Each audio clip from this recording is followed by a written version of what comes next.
Hi! Welcome back to Deepu Punnena vlogs. ఇదైతే బోనాల రోజనమాట. మేమైతే రెడీ అయిపోయినాము.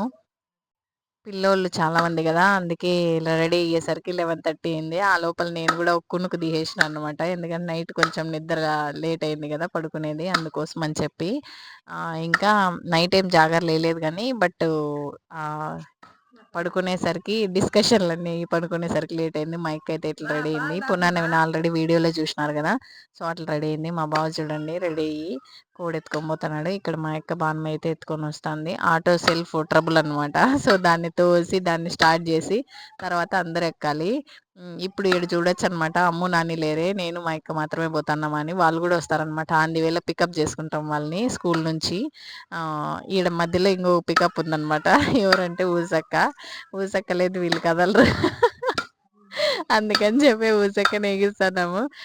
ఇంగ స్కూల్ దగ్గరికి పోయి నాని వాళ్ళని గూడా ఎక్కించుకున్నాము.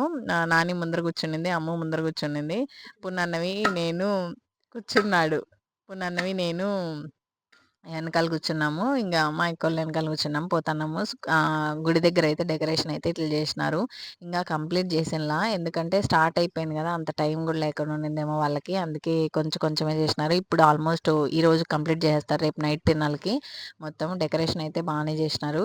ఇంగా గుళ్ళో ఏమంత రష్ ఏం లేదు. మళ్ళీ పొగులు తిరునాళ్ళ రోజు ఫుల్ రష్ అయిపోతుంది గదా! గంగమ్మని చూడలేము అని చెప్పి మేమైతే ఈరోజే వచ్చేసినాము. ఈరోజే దర్శనం జేసుకొని పోదాము అని చెప్పి ఇంగా పొయ్యి ముక్కొని వచ్చేసిన. నేనైతే ఇది కంప్లీట్ అయిపోయింది. చూసుకొని బాను అంతా పూజ చేపించుకొని వచ్చేసినాము. ఆటోలో ఎక్కి కూర్చున్నాము. ఇక్కడంతా ఫుల్ బండ్లు పెట్టేసినారనమాట. రేపు చాందినీ బండ్లు ఎట్లా తిరుగుతాయో ఏమో చూడాలనమాట. ఎప్పుడు ఇవైతే రాలేదు జెయింట్ వీల్స్. ఫస్ట్ టైమ్ అయితే వచ్చినాయి మా జాతరకి. చూడాల రేపు ఎట్లుంటది, మర్నాడు ఎట్లుంటది అనేది.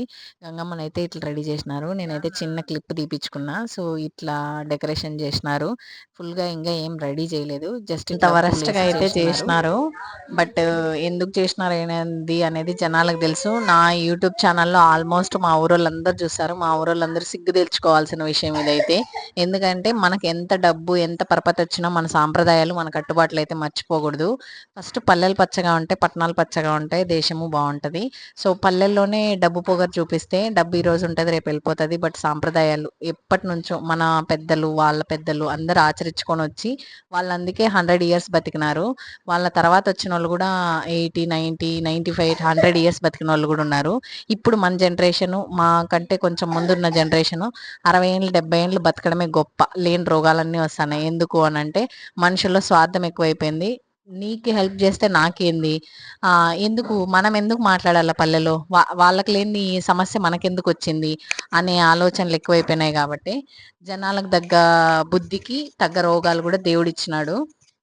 సో, అందుకే ఏ ఏ ఫెస్టివల్సు ఇట్లాంటివంతా పల్లెల్లో ఫేమస్‌గా ఫెస్టివల్సే చేస్తారనమాట. సిటీల్లో ఎందుకు చేస్తారు? ఎవరొచ్చి చూస్తారు? పల్లెల్లో అయితే దాని ఆనందమే వేరు. అసలు పల్లెల్లో బతకాలంటే అదృష్టం ఉండాలి నాకు తెలిసినంత వరకు. ఎందుకంటే నేను పెళ్ళయ్యేంత వరకు ఏందిలే పల్లెలే అని అనుకునేదాన్ని. బట్ పెళ్ళైన తర్వాత తెలిసింది నాకీ పల్లెలో ఉంటే ఎంత బావుంటది అనేది. ఇప్పుడు ఉండాలన్నా గూడా మా పిల్లల ఎడ్యుకేషన్ పరంగా మా హస్బెండ్ చాలా రోజులు ఉండేదానికి ఇక్కడ కుదరదు గదా! సో, మా హస్బెండ్‌కి చేసి పెట్టేదానికి ఉండరు కాబట్టి, నేను ఎక్కువ రోజులు ఇక్కడ ఉండేదానికి కుదరదు. ఇంగ వస్తే సమ్మర్ హాలిడేస్‌కి పిల్లల పర్పస్ కోసం రావాలంతే తప్పించి, ఉండదు గాబట్టి ఎక్కువ రోజులు స్పెండ్ చేసేదానికి. సో, పల్లె జీవితం అయితే ఎంజాయ్ చేయడం కుదరదు. ఇట్లా వచ్చే 1 ఇయర్‌కి ఒకసారి వచ్చే జాతరకు గూడా పోటీలేసుకుంటారనమాట. మేమెందుకు డబ్బులియ్యాలా? మేమెందుకు జేయాలా? అని. ఇట్లా అనుకునే స్వార్థం మనుషులున్నప్పుడు ఏది జరగదు. ఏమంటావు నాని? హ్మ్. కాబట్టి ఇప్పుడైనా ఇప్పటికి అంటే మా ఊరోళ్ళకి బుద్ధి రాదులే. మా ఊరోళ్ళే కాదు చాలా మంది ఆల్మోస్ట్ ఇట్లే ఉన్నారు. ఎందుకంటే ఇప్పుడు డబ్బు, డబ్బు అనే పొగురులో బతుకుతున్నారు. డబ్బు ఈరోజు ఉంటది, రేపు పోతది. రేపు పొద్దున్నే సచ్చినంక మనల్ని మోసేదానికి కూడా నలుగురు మనుషులు కావాలా? అది గుర్తుపెట్టుకోవాలి మనుషులు. అది మర్చిపోయి బతుకుతన్నారు.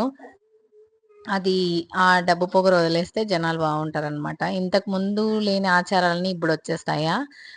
ఇన్ని ఇయర్స్‌గా జరిపిన జాగారం ఇప్పుడు ఒక్కసారిగా ఆపేసినారు. సో, అదొక్కటి డిసప్పాయింటెడ్ అయినా నేనైతే.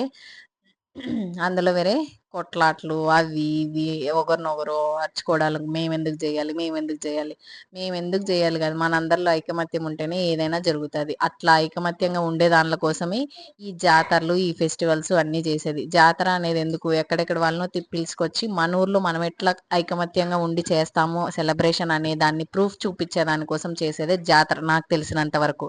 సో ఆ జాతరని వీళ్ళు ఎట్లా యూజ్ చేసుకుంటున్నారంటే ఇప్పుడు మేము తెచ్చుకున్నామా తిన్నామా చికెన్లు మటన్లు తిన్నామా తాగినామా పనుకున్నామా ఇంతే ఇంత దానికోసం జాతర చేయడం ఎందుకు ఎందుకంటే నార్మల్ లైఫ్ లో కూడా మనం తెచ్చుకుంటాం తింటాం ఏమంటే కొత్త బట్టలు వేసుకొని తినాం అంతే కదా అది కూడా తెచ్చేసుకున్నాం అనుకో డైలీ జాతరే కదా ఇవన్నీ ఎందుకు చేయాలి ఏం అవసరం ఉండదు కదా ఇదంతా జనాలు ఆలోచిస్తే మంచి పొజిషన్ కి మంచి పద్ధతికి వస్తారని నా అభిప్రాయము మా ఊరోళ్ళు కన్నా ఈ వీడియో చూసి ఆ బుద్ధి తెచ్చుకొని ఉంటే బాగుంటది అని నా అభిప్రాయం మా ఊరోళ్ళు చూసింటే నాకు కమెంట్ పెట్టండి ఎవరు చూసినారు ఏంది అనేది నాకు తెలుస్తుంది ఇది ఈ వీడియో నెక్స్ట్ రేపు కూడా కొంచెం ఎక్స్ప్లెనేషన్ ఉంది రేపు అయితే చెప్తాను ఈ వీడియో ఎంత నా వీడియోస్ కనుక మీకు నచ్చినట్టయితే please like share and subscribe my channel thanks for watching bye